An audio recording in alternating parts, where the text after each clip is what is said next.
Here he comes up the next speaker for us, Mingo, Mr. Mingo. In the era of Facebook and YouTube, brand innovation has become a challenge when it comes to the reachability and social media audience. To know more, we have Mr. Mingo, author, speaker, blogger, and broad manager of Daddy University, to give his opinion on brand innovation and social media transformation. So Mingo is a father, author, blogger, speaker holding as degree in AAS degree in commercial arts and advertisements. Ray currently serves on a board and directors of Daddy University, one of the oldest male parenting education company who educates, advocates, and support men raising children. He has been a featured guest on Welcome to the Bookstore TV, a TV show talk, whose producers are Rachael Slaughter and the David Fuller, also founder, president, and CEO of DENT Damage Entertainment Network Television, or the Enter the Zone TV. As a father of 3 beautiful, wonderful, gifted daughters, that fuels his concern for social issues that negatively affects the lives of young people. Ray's passion, mission, and social platform focus on the revitalization of fatherhood. Your passion becomes an inspiration in 2002 for Ray to create the blog called Fatherhood. In the same year, began writing his first book entitled Who's Your Daddy?, a book on the importance of non-residential fathers being involved in the life of their children, a book that is beneficially for fathers who live with their children as well. This book chronicles says of some of Ray's own experience as a single father and a son. As lives would have it, Ray found himself not living under the same roof of his daughters.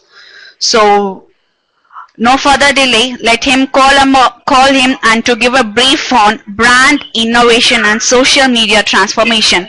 So Mr. Mingo, it's the stage is all yours so that you can start your presentation right now for the conference, so the participants also can get new information about brand innovation and social media transformation. So hi Mingo. Hi, how are you? Yeah, I'm fine. How are you? How the day starts for you? It's early. Okay, so you can start for the presentation for the participants. So they're eagerly waiting to know about the brand innovations and all. Thank you. It's my pleasure to be here, share with you on this platform, to talk to you about branding innovation and social media transformation. I'm not going to do a lot of technical terms, throw a lot of technical terms at you, because you have a lot of great speakers who you will hear that are experts. I want to share with you on the most important part, I think, is about branding and social media transformation. As a child, years ago, me and my brother would play with these paper dolls that we invented. We would make stories, lines, and spend hours in this imaginative world using these dolls made of ripped up piece of paper. They took our minds off the life situations that we were going through back then as children. They doled out the sound of hunger pains that we were going through, had as little children. They took us into a world that our minds were able to create a happier world. This is one of those dolls. Just a little paper torn up, made to look like a wolf, and that's the name we gave them. We call them wolves. And they impacted our lives. They gave us happy for an hour or so. They made us happy, made us forget about everything that we were going through. They met our emotional needs at that time. Branding, uh, uh, when we talk about branding, we are talking about humans connecting with humans. We're talking about you having a product that will affect a person mentally, emotionally, and spiritually. We're talking about something that makes you stand out from other products. The best brands are those products that will appeal to the five senses of humans. That's the faculties of sight, smell, taste, hearing, and touch. They will affect either one of these faculties or a combination of these faculties. But what we must realize is that we're just not making a brand to uh, uh, make money, because if that's your goal, then your goal is going to be kind of limited. But we're making a brand to affect the lives of people, to bring some comfort to someone, to meet a need of an individual, to meet even a want of an individual. So what we create are targeted to humans. And we must always remember this human factor and not get too caught up with uh, how this is going to make money for me. You must also not be afraid to create a brand that you may feel is ridiculous. You may feel that what you're creating, there's no need for it. And this may be something in you that you've been working with, but you may say, it's something that I don't think they're gonna look at me and say that I'm stupid. A lot of brands before they were successful uh, uh, were not thought of as something that was normal. Uh, so your creative ideals have to make a difference in the lives of individuals. Uh, it had to give them some value, make someone smile, uh, shine darkness in someone's dark places, and give them a sense of worth, or just make them feel good. Uh, are you holding back some ideal that you have that you think is ridiculous? It makes no sense. It's dumb. It's crazy ideal. I don't think the thing will fly, or I don't know how to make it fly. Martin Luther King said this: human salvation lies in the hands of the creatively maladjusted.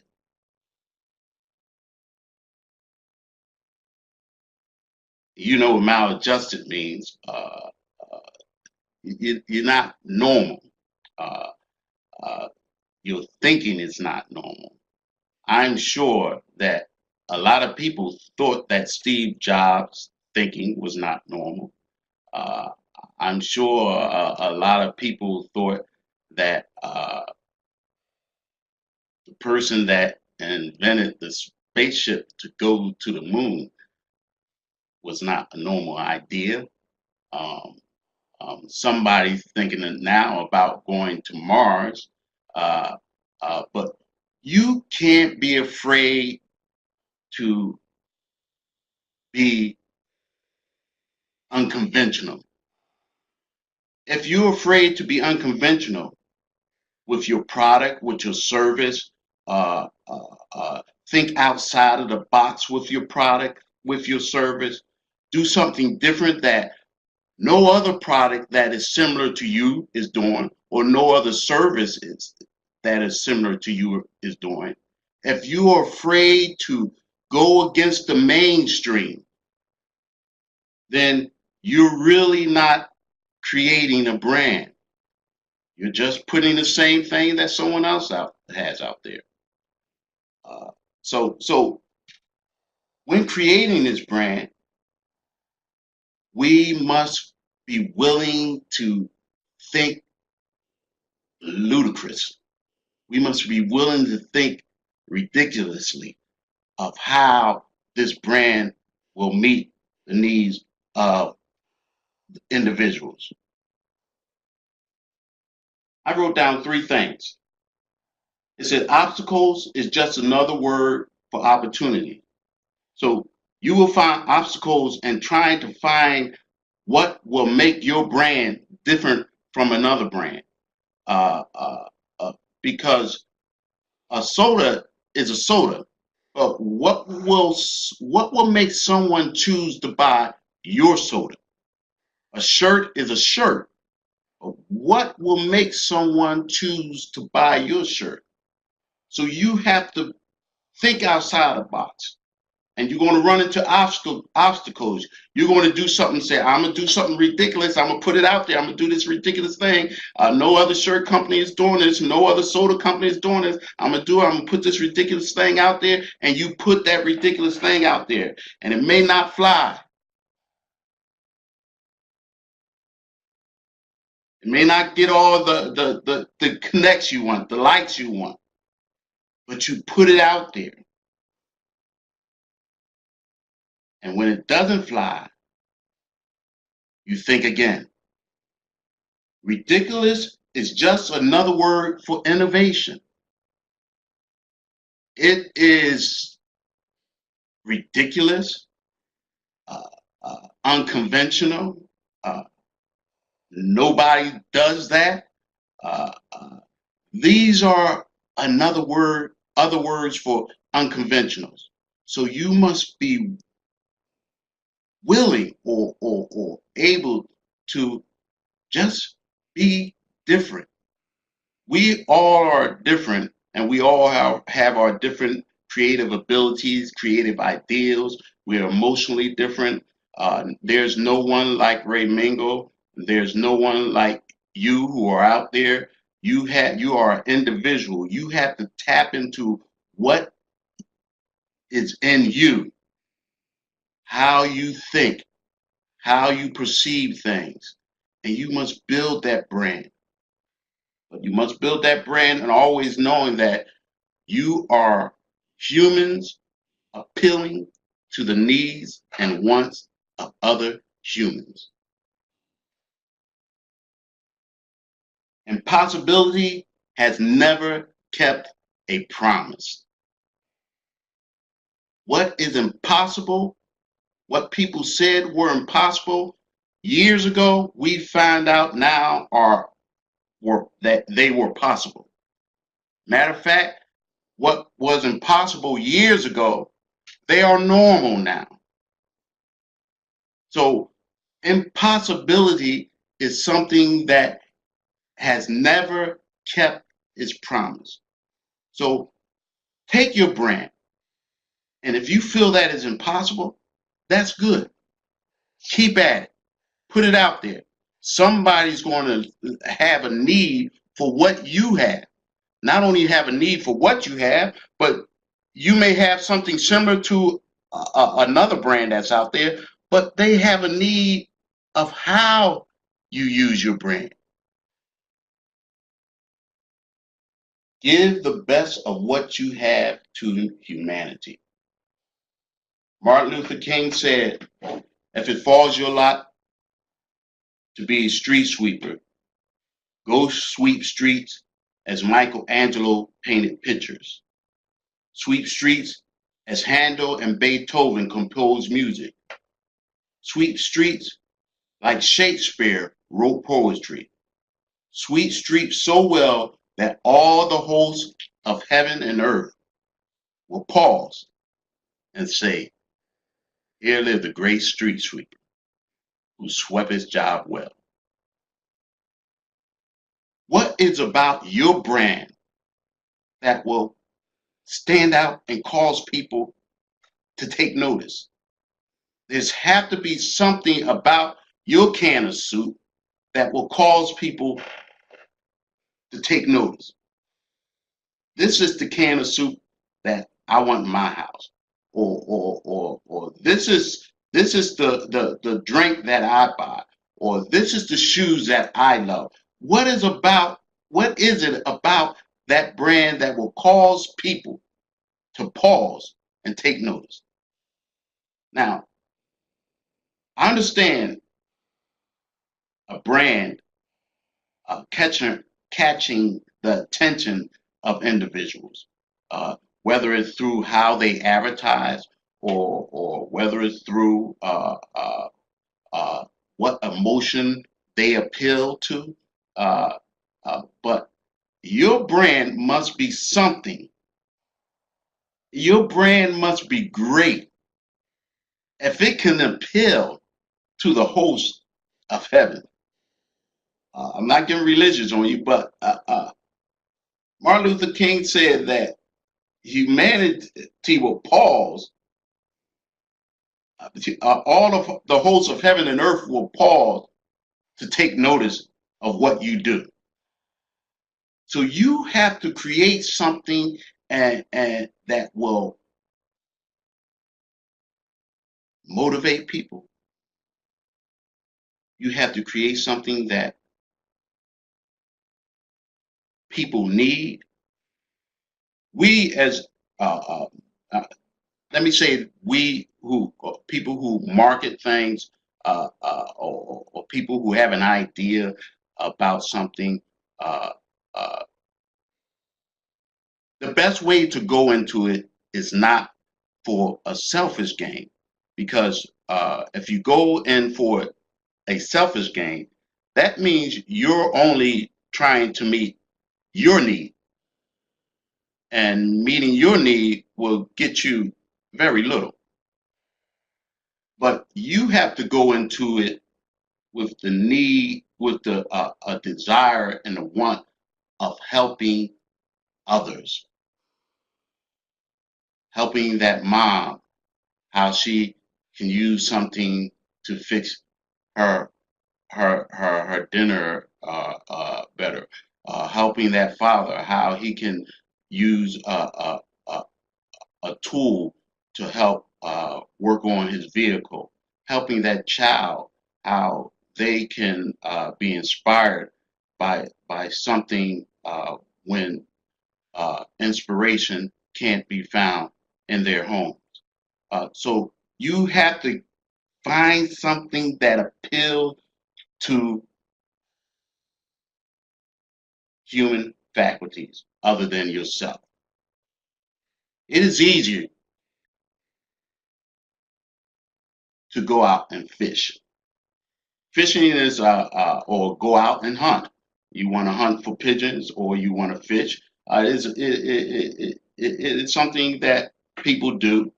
But have you ever tried fishing?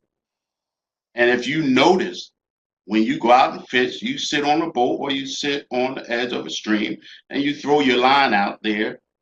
Now, when you're going fishing, I'm not putting fishing down because I heard it's very relaxing. I've never done it, but I've heard it's very relaxing. But when you're going fishing for basically a selfish gain. You want to eat that fish. You want that fish on your table for dinner. You have no interest, no other interest but to devour that fish. Or you want to take a pose with that fish and show people that you caught the biggest fish. So you sit there for hours and hours upon hours. No fish. Or you sit there hours and upon hours, you trying to go pigeon hunting. You want to eat that pigeon. No pigeon. But now, Try sitting on a park bench and throwing something a pigeon needs. Breadcrumbs. Give him something that he needs. You will find loads of pigeons all around you.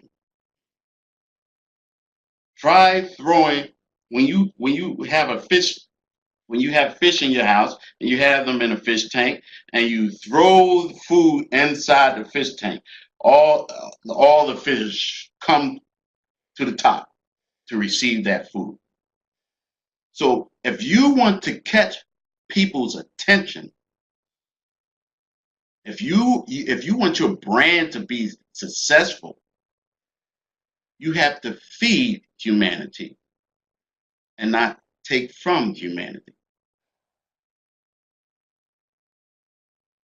What is your purpose of your brand?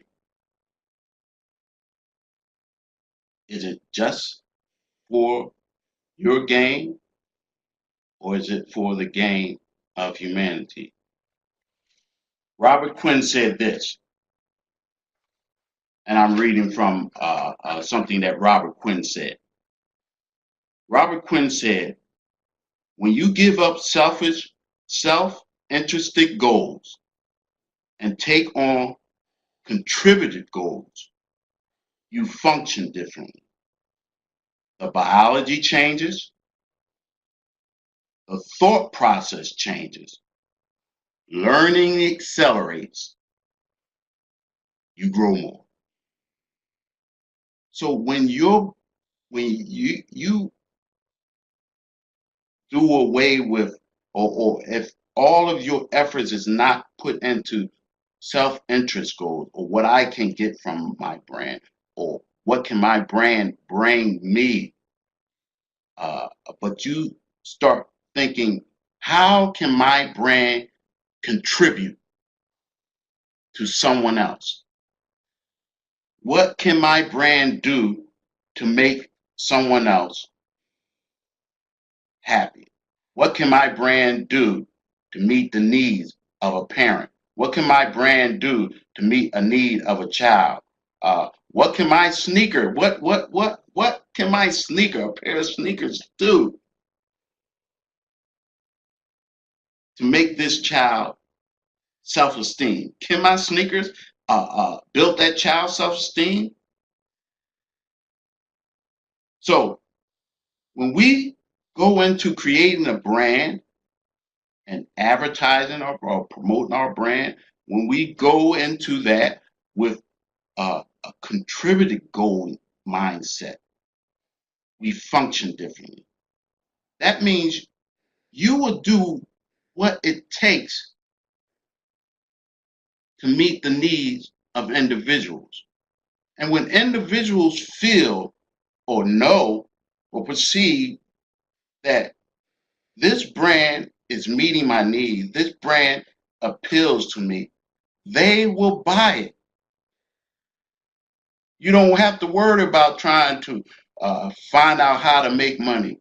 You feed an individual's emotion. You feed an individual's need. They will buy what you put out there. So you function differently. You start thinking about ways that you can meet the needs of this individual. So what do? You start talking to the consumer, finding out, how is your brand doing? Is your brand doing what it's supposed to do? Is your brand doing what they thought it would do? And then you ask for feedback. See, sometimes we like to give people what we like to give them. But when you do that, you're not giving them what they need. The thought process changes.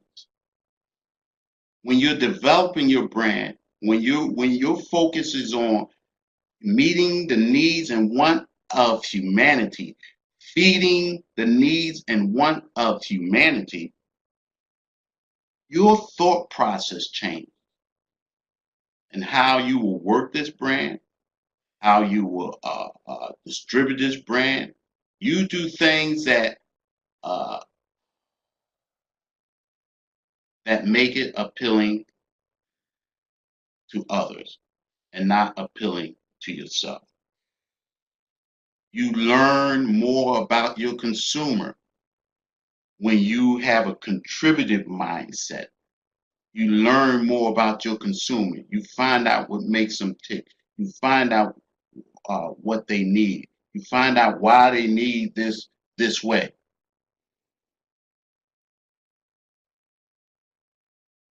Learning accelerates, and then you start to grow. So real branding is not just some entrepreneuric, how can I become rich thing. Real branding is about meeting the needs of individuals, of humanity. Back in the day, I don't know how old some of you are, and I may be telling my age, but back in the day, Coca-Cola Company had a commercial uh, and said, had a Coke and a smile.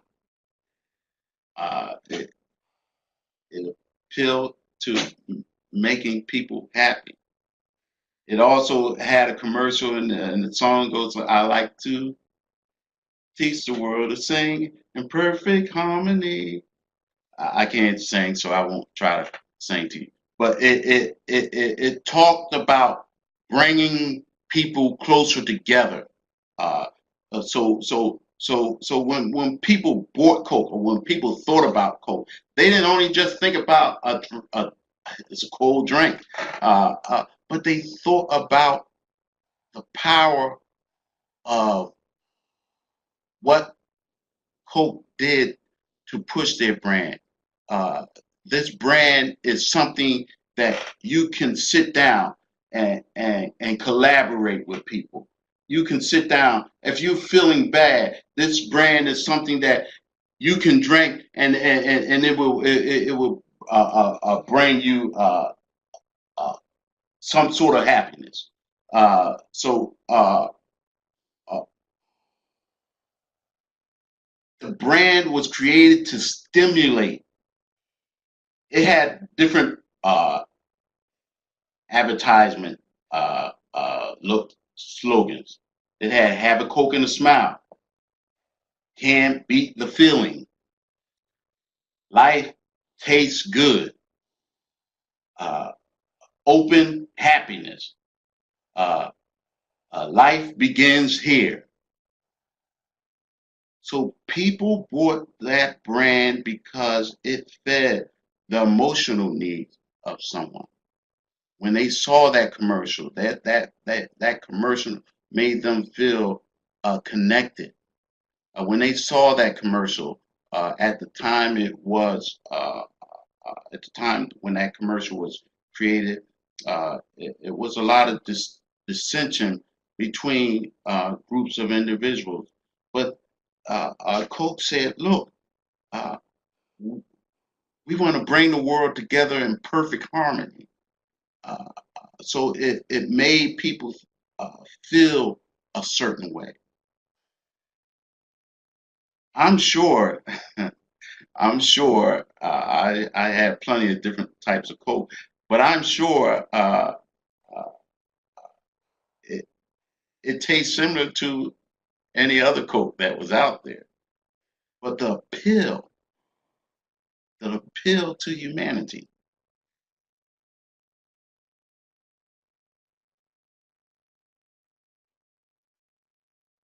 what is the human need or want that your brand is supplying? What is that human need that you're trying to tap into?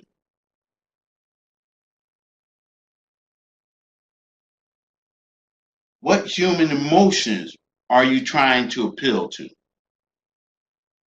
What do you want consumers to feel when they see your brand, when they look at your brand? What do you want them to feel?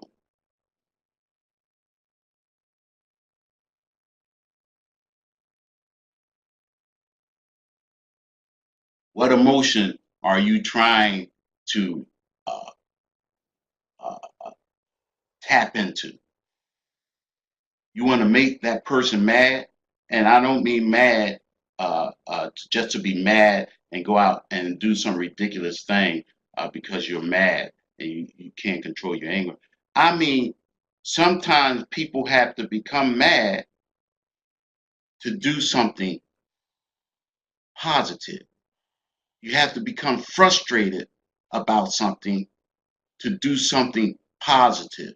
So does that brand push you? Does that brand make you feel happy?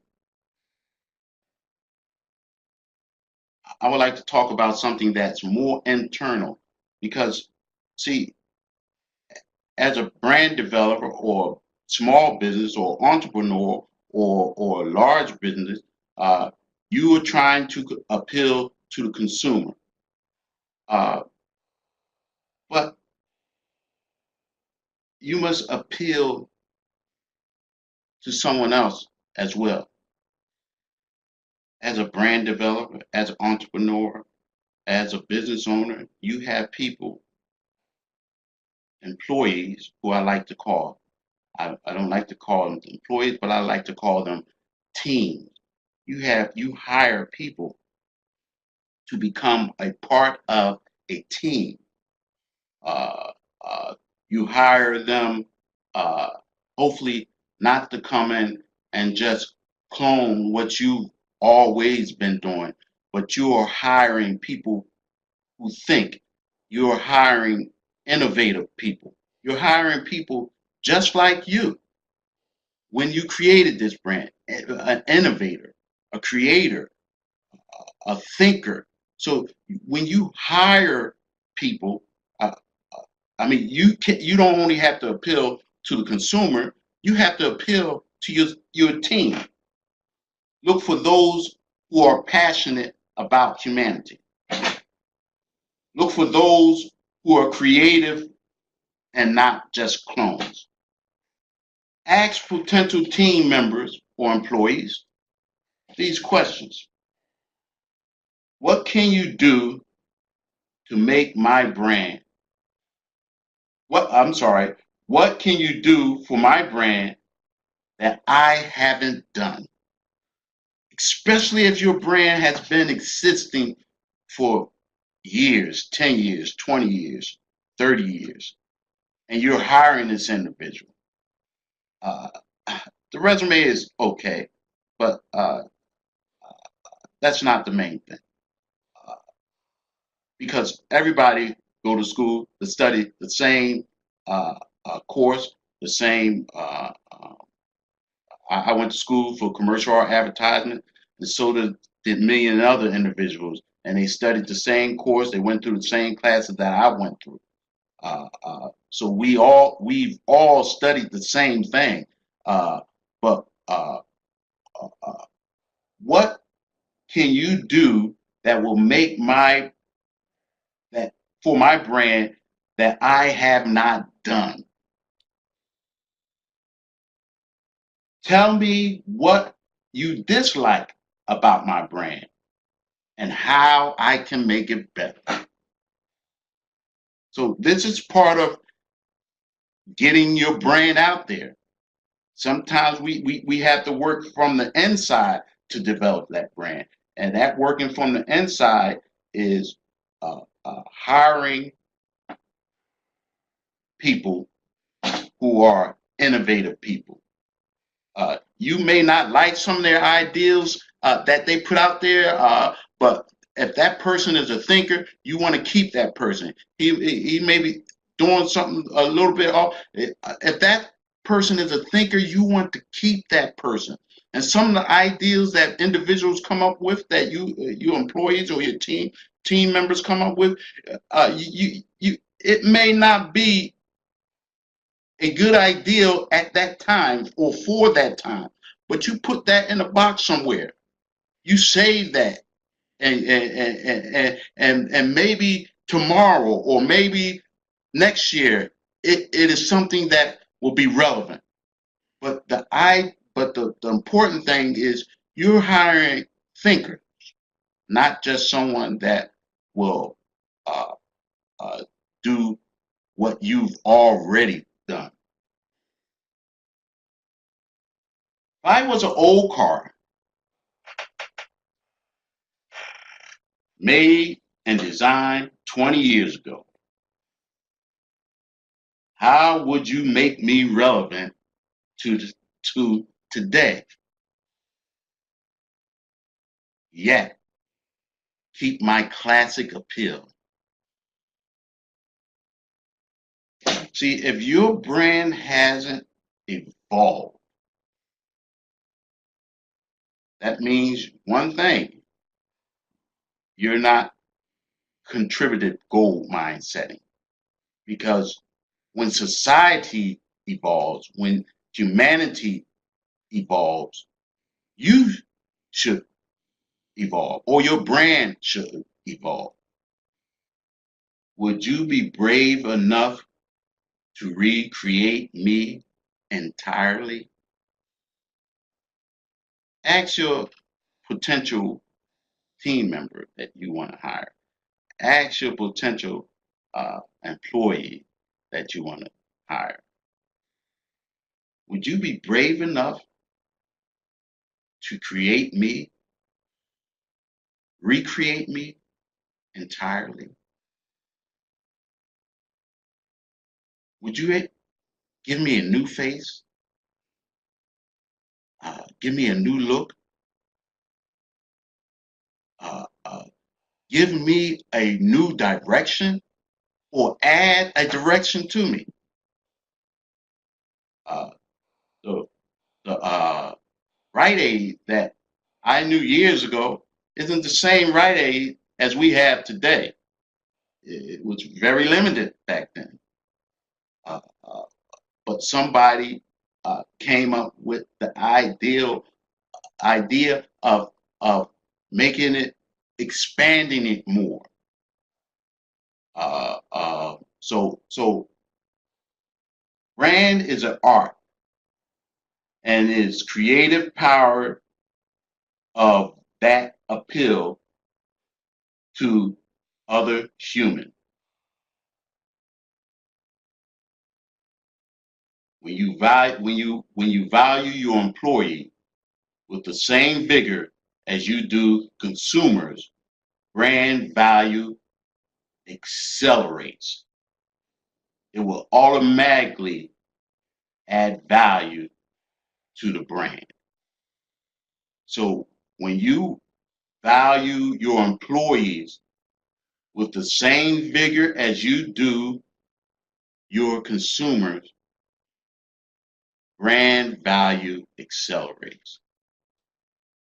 Because now you have not just you thinking, not just you going out and trying to tap into what the need of humanity, but you have other creative people. And you remember how I said, there's no one like you. So uh, uh, uh, you have taken that brand wherever you, how far and however you could have taken it. But now you have somebody with their own creativity, and you put your brand in their hands, or you put the function of their brand in your hands.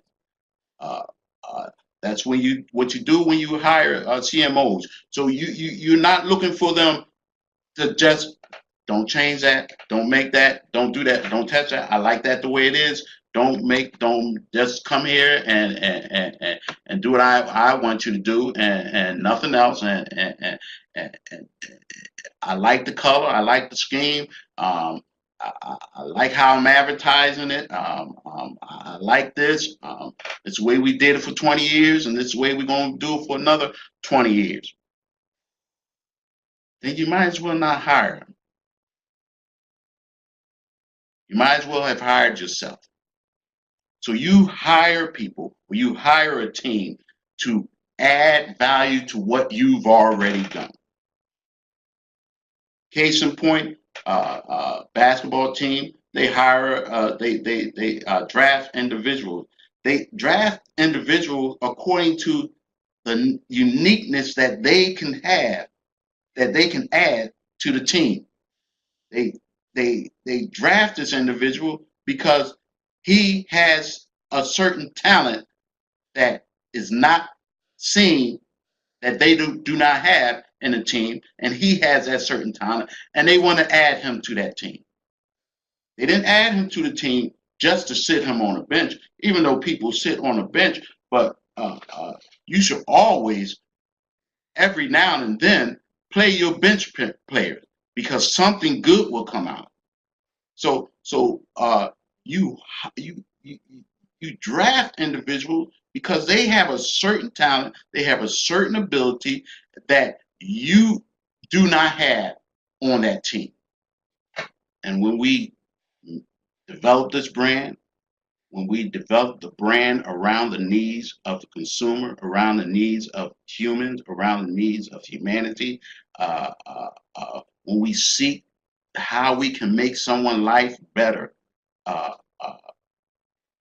we promote these things, and we do that through the use of social media. I started a blog in 2002 called Fatherhood. I was a single father, and I had certain feelings that I was going through as a single father. I felt inadequate because I was not living under the same roof as my daughter. So I created this blog, and this blog really talked about things that I was feeling, and I felt that other men were feeling. And so I just didn't want to create another fatherhood website. There are plenty of those out there. They give a lot of statistics and this and that. They follow a certain format. I just didn't want to create that type of blog. I wanted to create a blog that will talk about things that men are really experiencing. It will tap into their emotions. It will hopefully meet their emotional needs and their mental needs. It will encourage them to go on. So I created this blog in 2002, and I had no intentions on making money from the blog. It was not my intention. I just wanted to meet a need. And so I kept writing this blog. I kept doing things on this blog and putting it out there, promoting it through Facebook, LinkedIn, or any other social media that I can use to promote this blog so other fathers can see it. I was feeding the pigeons. I was throwing the bread out there, supplying a need. I knew somebody else was hungry, just like I was hungry. So I began to write this blog and write this blog. And sometimes I get a little click here and there, and I feel good about that little click. Sometimes I get a little click here and there, and then I got a like here and there, a like here and there, a like here and there, and then I got fathers all of a sudden writing to me or asking me questions and looking for answers to some of the questions or looking for what I thought about some of these questions. Then I began to communicate to them. Then I had organizations asking me to come talk to fathers and come talk to children, come talk to parents. Or I had organizations ask me to come be a part of their organization. Now, I didn't create this blog for that purpose. I created a blog to help to tap into a need that I knew humanity had. And that was my push, that was my goal, that was my desire to feed the pigeons. I didn't want to hunt for anything. I wasn't looking for anything.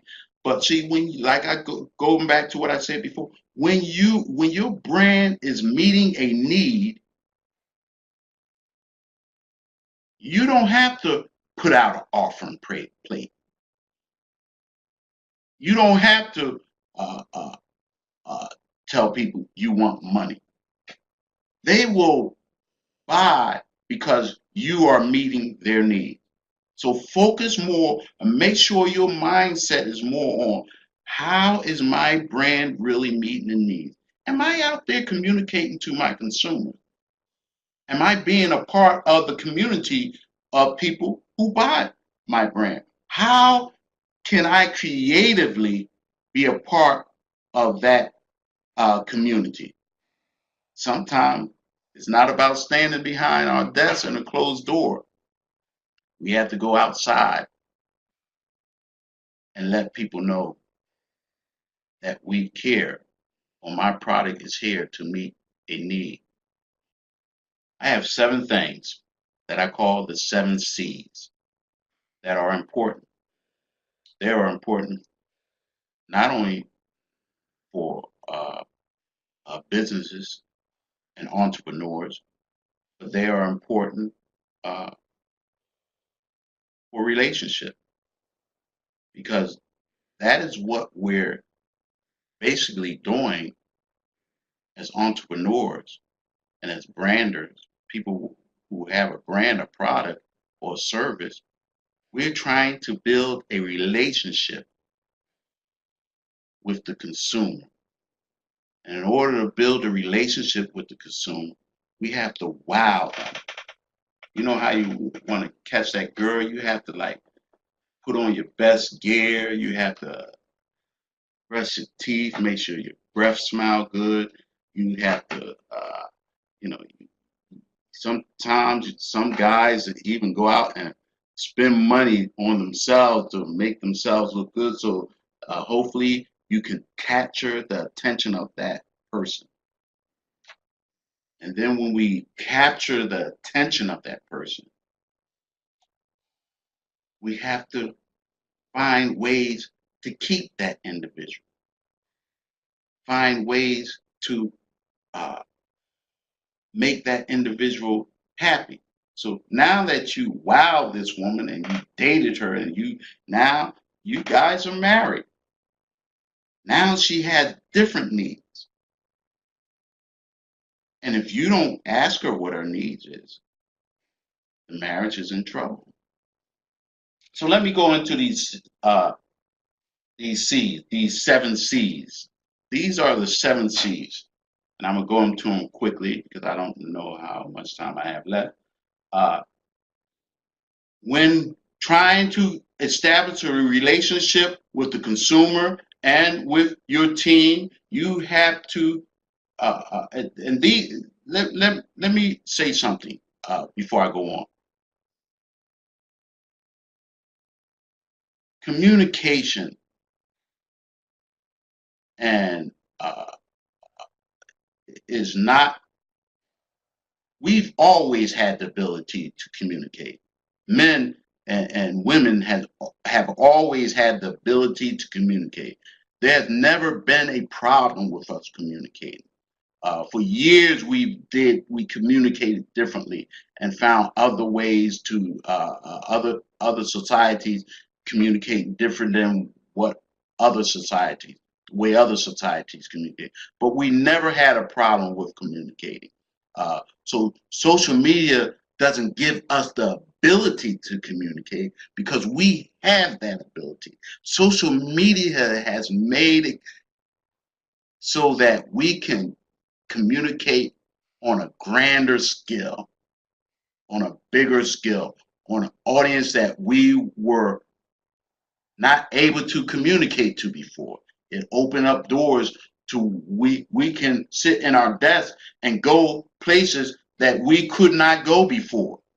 And talk to people that we could not talk to before. We could not get on a plane and spend money and go on the other side of the world and reach these people. But social media has given us that ability to do it on a grander scale.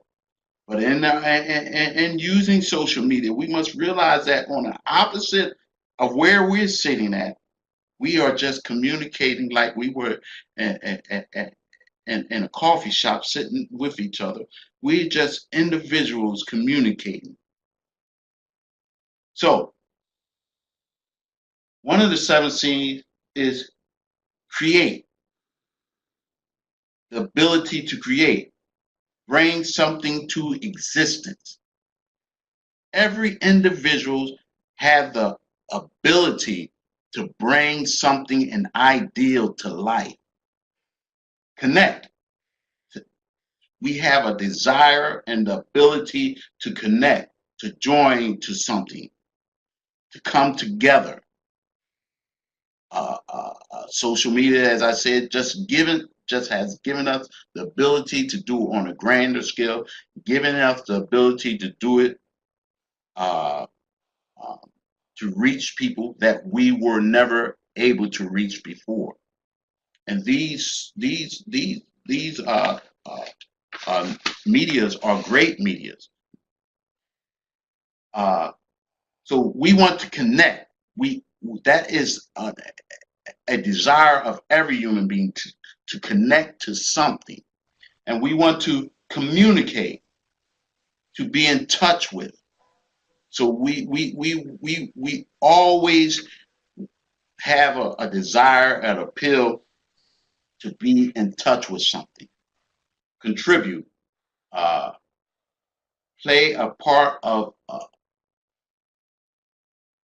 Collaborate, work together, even in the face of opposing viewpoints.